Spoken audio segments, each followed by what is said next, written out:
Aloha and welcome to the third video of lesson 8. So you can see here that we have 5/4 plus 3/5.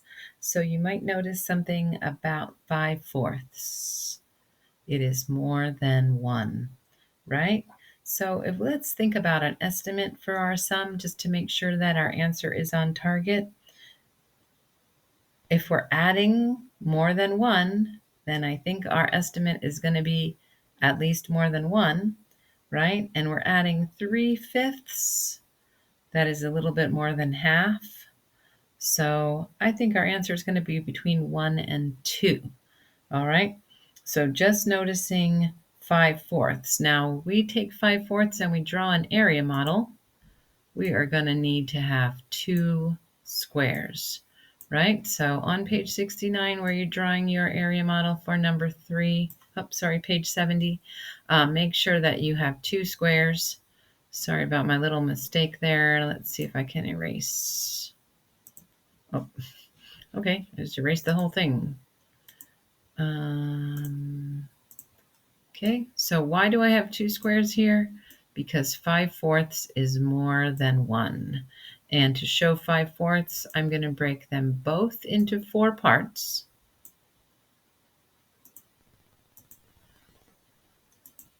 One, 2, 3 lines makes 4 parts. 3 lines makes 4 parts. And 5/4 would mean this is all colored in because that's 4/4. And then 1 more fourth, that's 5/4 altogether.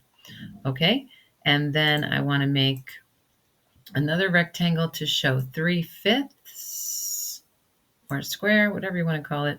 3/5, I'm going to break it into 5 parts, 4 lines, and I need to color in 3 of those. 1, 2, 3. There we go. 3/5. All right, now 4 and 5. They are unrelated. They are not in a fact family together, right? Could we multiply 4 times 5? Of course we could, right? Let's do it by multiplication and then do it by our drawings. Make sure you're following along. Okay, now I'm going to take this one and multiply it by 5 over 5. Why am I multiplying by 5? Because that is my other denominator. I could also say to myself 4 times what? Equals 20, because I want to have a denominator of 20 because that is a multiple of 5, right? That's the only multiple of 5 that I can get for 4 and 5. You think about your 4s, 4, 8, 12, 16, 20. Think about your 5s, 5, 10, 15, 20.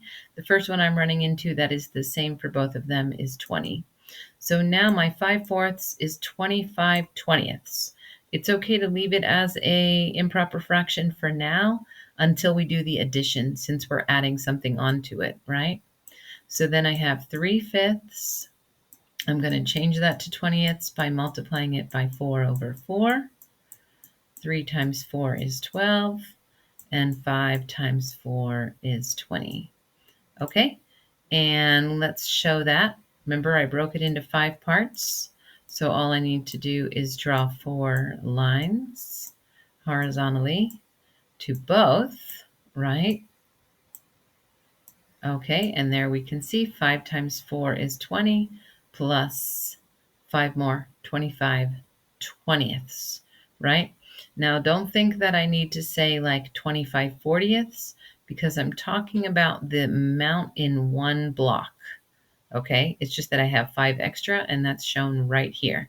So it's still the 20ths.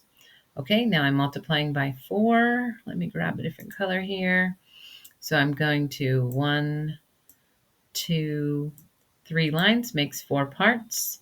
And now you can see I have 12 out of my total 20 parts, right? It's no mistake that I broke them both into 20 parts because that's what I need to do to add them together.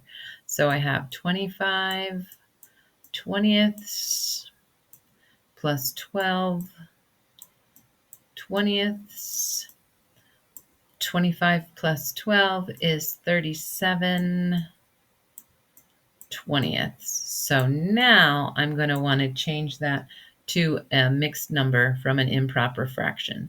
All right.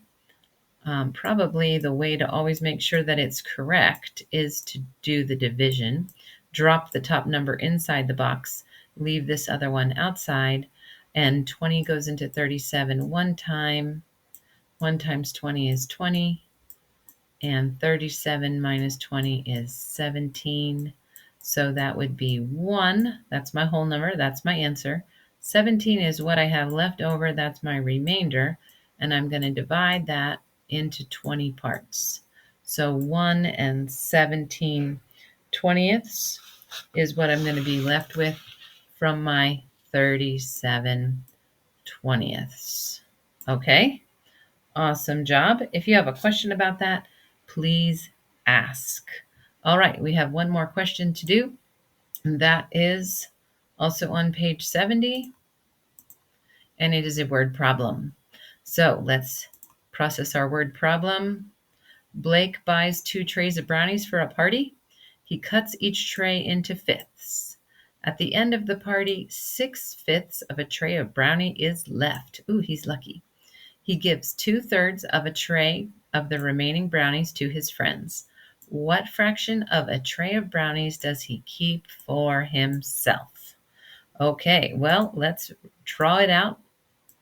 What can we draw in our word problem?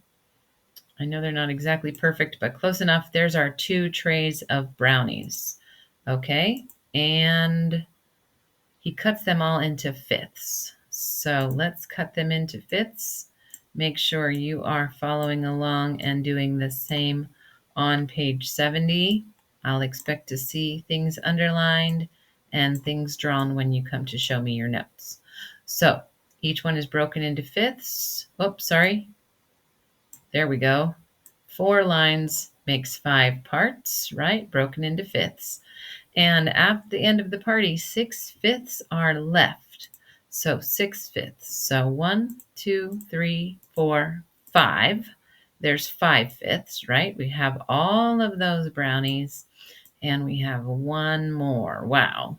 They must have had a lot of different things to eat at that party to leave 6/5 of a tray left, right? So remember, it's still talking about the fifths because that's what one tray is broken into. We just have one extra fifth over here. So that's where we get our 6/5 from. So he gives 2/3 to his friends. So that would be 6/5 minus 2/3, right? Because he's giving that 2/3 away. And then the question is, how much does he leave for himself? Okay, so 5 and 3, those are unrelated units, right? 3 times something doesn't equal 5, 5 times something doesn't equal 3, but we know we can multiply 3 and 5 together. We can think about our multiples of 3, 3, 6, 9, 12, 15. And we can think of our multiples of 5, 5, 10, 15. 15 is going to be the smallest one we're going to get to, so we might as well multiply them together, right? So take our 6/5 times 3. Remember, we're multiplying them by each other.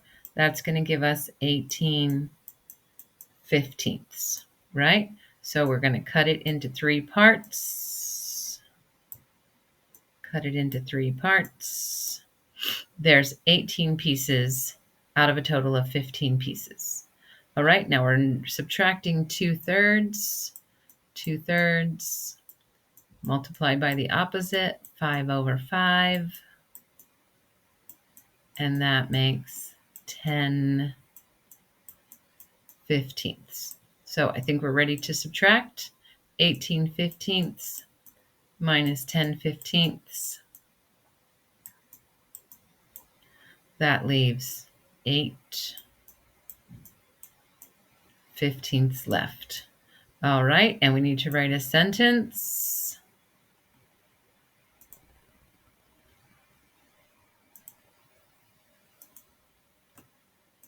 I'm just going to put a B. Please write the word Blake